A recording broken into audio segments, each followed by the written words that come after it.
Assalamualaikum Ustaz. Waalaikumsalam warahmatullahi wabarakatuh. Apa hukum istri menyuruh suami?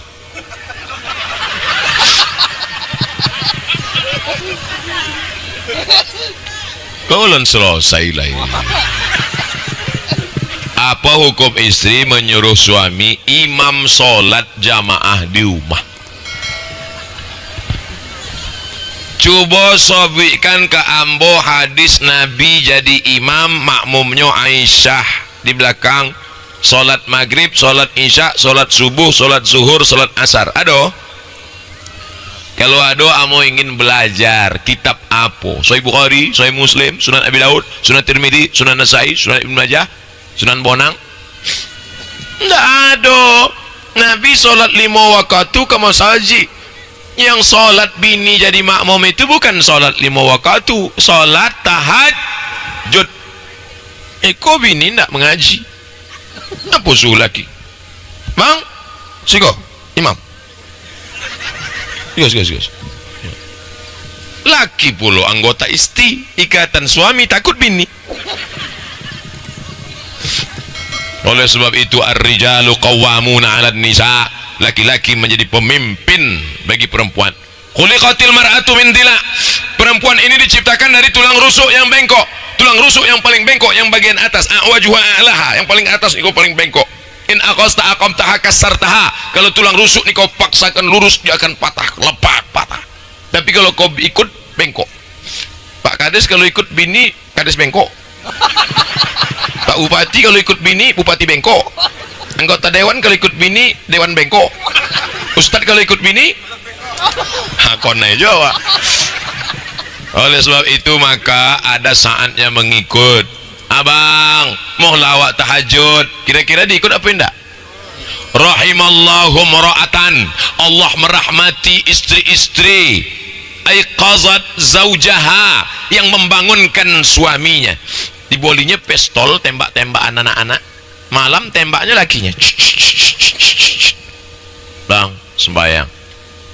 The best, mantap. Berapa banyak laki-laki perampok, penyamun, preman, tengik bertobat karena istri yang tak pernah berhenti, yang main dengan perempuan. Di balik laki-laki yang hebat-hebat ini ada perempuan yang luar biasa. Betul? Tengok. Mengaku mereka kan? Oleh sebab itu, kalau ibu mau mengajak bapak sholat, ajaklah imam tahajud. Tadi somat ceramah tadi kan imam tahajud kan? Iya. Mau awak tahajud? Mau? Allahu Akbar. Assalamualaikum warahmatullahi. Tahajud tu berbunyi. Dia apa muda ada mendongeng baca tadi? Mohon maaf Adinda, ikut tahajud edisi silent. Kalau suami ibu nanti malam jadi imam tahajud indak berbunyi, jangan merepet, jangan marah, bersyukur pada Allah. Zaman edan, zaman gila masih ada suami yang mau jadi imam. Alhamdulillah. Laki orang berselingkuh, laki orang narkoba, laki orang mabuk, laki ibu masih mau berdoa aja pada Allah. Ya Allah, aku bersyukur padamu sudah kau kirimkan seorang imam walaupun tidak berbunyi, tidak apa ya Allah. Besok lama-lama berbunyi juga. Ustaz, bagaimana bentuk bakti anak perempuan kepada ayah ibunya saat dia telah menikah? Karena terkadang orang tua sering salah paham dan membandingkan masa sebelum nikah dan saat setelah menikah. Banyak ibu-ibu kehilangan anaknya setelah menikah. Sampai-sampai apa kata si suami? Kau ikut emakmu atau ikut aku? Sorgamu di bawah tapak kakiku. Iko laki nan bontu, iko laki Fir'aun. Makanya ibu mencari calon menantu jangan tengok kayanya, jangan tengok PNS-nya, jangan tengok statusnya, tapi pandanglah dua. Iza ja'akum man tardawna din, calon menantu tengok agamanya, wa khuluqahu, tengok akhlaknya. Betapa beruntungnya orang yang memberikan anak gadisnya kepada Ustadz Saidul Tombang dan Ustadz dulu.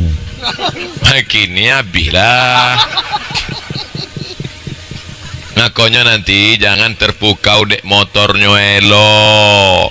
Buka gorden, iko calon nantu awak. Jangan terburu-buru, mungkin ini ndak sembayang, ndak penting sembayang. Iko motornya Alphard, dan iko Al-Fatihah. Sebulan nikah anak awak menangi balik. Oh ma, menangi di apa? Rental. Motor rental. Kalau menantu ibu baik, dia akan berkata, emakmu sedang sakit, jawab teleponnya, datang rawat, belikan makanan enak, karena kau kenal dengan aku setelah kau gadis, setelah kau kuliah, setelah kau dewasa. Sedangkan emakmu itulah yang mengandungkanmu 9 bulan 10 hari, dia yang menyusukanmu. Berapa banyak ibu-ibu berkata, dulu saya sangka kalau nikah anak gadis saya hilang, tapi sekarang setelah menikah bertambah pula anak saya satu laki-laki. Ternyata menantu saya itu lebih sayang pada saya daripada anak saya. Tapi sayangnya yang begini cuma ada di sinetron. Mudah-mudahan anak gadis ibu dipertemukan dengan lajang yang soleh-soleh. Namanya Bu Amin, kau yang ngolong babini.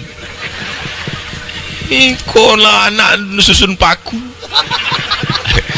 Untuk anak-anak awak, betul? Bapak-bapak, ibu-ibu yang mengaminkan itu tujuannya untuk anak-anak awak. Dalam hidup pasti ada kegelisahan tentang masa depan. Yo, terutama masa depan 17 April kok. Baik itu masa depan tentang jodoh, tentang kapan kita mencapai cita-cita. Bagaimana cara kita menghadapi kegelisahan dalam hati itu Pak Ustadz? Bapak Ibu hafal semua ayatnya. Falyabudu rabb hadzal bait. Banyak-banyak beribadah kepada Allah. Kalau kau banyak ibadah kepada Allah, 2 balasan Allah. Apanya? Allazi at'amahum min. Kalau kau lapar nanti kau akan dikasihnya makan. Wa amanahum min. Kalau kau takut, cemas, khawatir, kau dihilangkan dari rasa takut. Masalah awak kan cuma 2 itu, lapar sama takut. Lapar, makan aduk, balik desiko lah disiapkan. Ustaz Somad nanti singgah makan siang. Takut, apa ditakutkan? Dicabut Allah Ta'ala rasa takut dari dalam hati. Syaratnya banyak-banyak beribadah. Ambo tidak pernah bercita-cita. Cita-cita ambo dulu simple, sederhana aja. Balik dari Maroko, ondak poi ke Kuala Cinaku, beli tanah agak berapa meter, tanam kangkung, tanam daun ubi, buat kulam ikan, rumah ketek, ngaji ngaji malam. Ngaji malam. Habis sholat isya mengaji, tidur, mati lampu, anak 10. Simple, sederhana. Tapi takdir berkata lain. Singgah di Pekanbaru, kenal Dr. Mustafa Umar, direkam orang video, lalu kemudian viral, diundang ke Bali, diusir orang, diundang ke Hong Kong, dihalau orang, diejek-ejek, viral. Follower kini 8 juta. Penduduk Riau 6 juta. Ambo lebih banyak masa Ambo daripada gubernur. Cuma masa Ambo alam goib, ndak joleh, itu aja. Jadi anak-anak muda jangan takut, jangan cemas, gantungkan kepada Allah. Inna salati wa nusuki wa mahyaya wa mati lillah. Jangan takut kan? Tapi tetap ada usaha. Jangan sok pagi amak menjaga, nah ndak boleh kuliah, serahkan pada Allah. Kok gila kok? Adalah pertanyaan saya, seorang muslim yang selalu mendatangi dukun, orang pintar minum tolak angin, seolah-olah tak percaya kepada takdir. 2 hadis tentang dukun. Man atakahinan, siapa yang datang ke dukun, fasaddaqahu bima yaqul, percaya pada cakap dukun, falam tuqbal lahu salatun arba'ina yauman, tak diterima sembahyang 40 hari 40 malam. Laki nak balik-balik, nama siapa? Toib. Dicarilah mano kuku laki, mano ambuik laki, dibakar, masukkan ke kopi, dibaca mantra kakang telinga bosi mulut tersongkang gigi kunci-kunci Allah. Percaya kepada dukun, jangan. Anak-anak lajang balik kuliah, nampak anak gadis, adik nikah sama abang ya. Anak gadis tadi pula sombong, layas, apa kucing kurap, wih, ambil ludahnya, bacokan, bawa ke dukun. Jangan. Iya karena budu, iya karena saya. Jangan ke dukun. Hai dukun-dukun, tobatlah.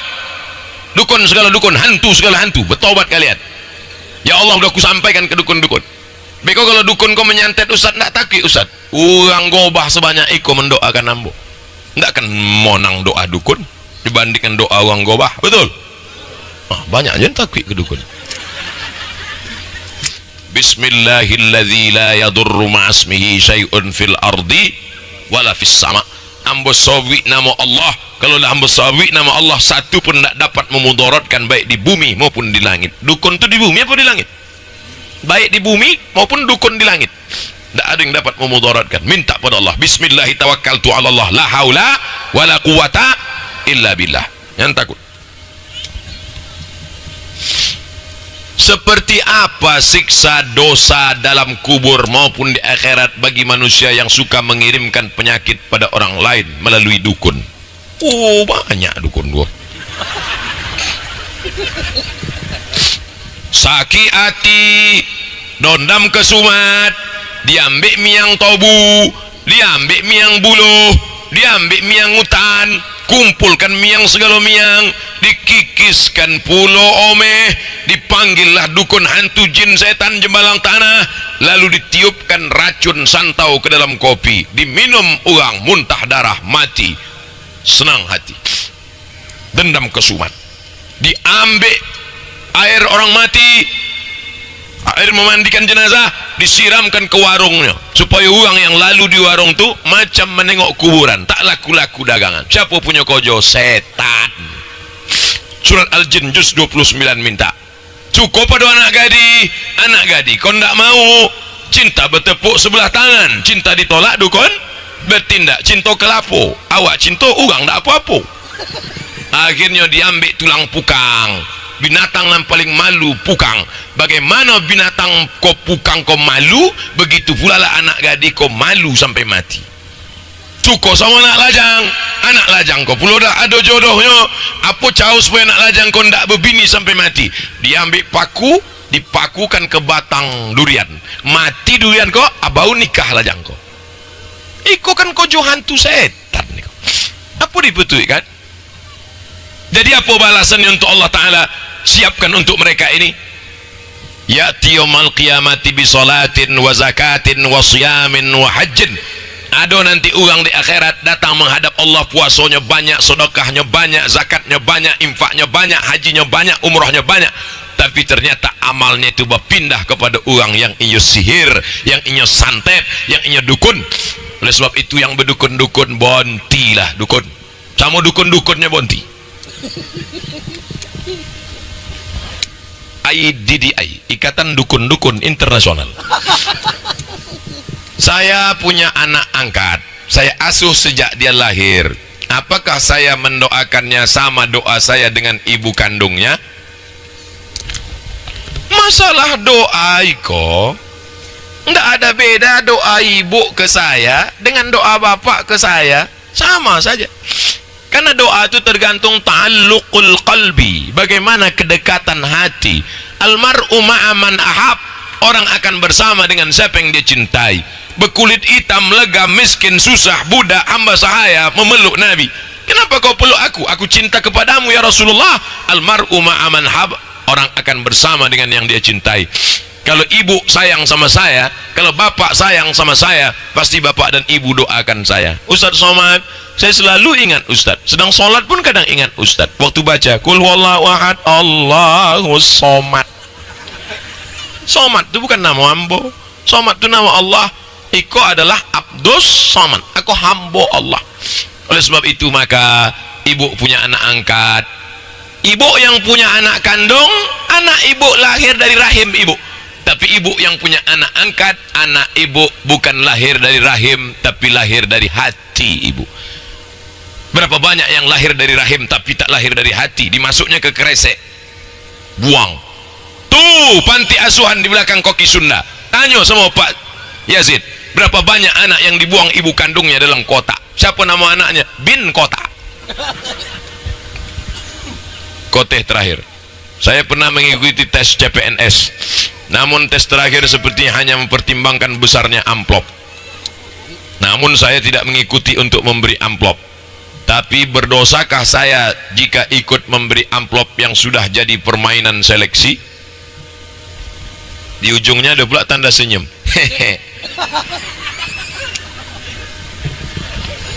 La'ana Rasulullah sallallahu alaihi wasallam ar-rashi wal murtashi. Siapa nak menyogok, makanya dilaknat Rasulullah, dilaknat Allah Subhanahu wa taala.